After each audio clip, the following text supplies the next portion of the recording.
In this video, I'm going to show you how you can use quick sign in on Roblox. So here's how it works.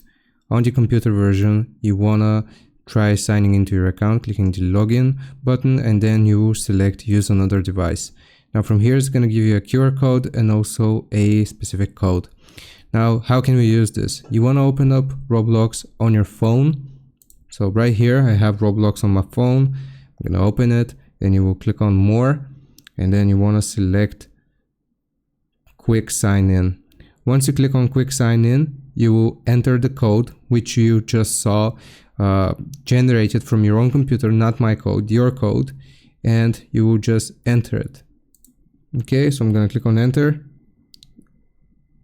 Okay, so I just tapped it correctly this time, and it's gonna receive access to your account. So you will click on confirm login, and right here now, if I go back into my PC, as you can see, I have no idea why this is here. It just logged me into my account. So I hope this helps. Leave a like and sub, and I'll see you next time.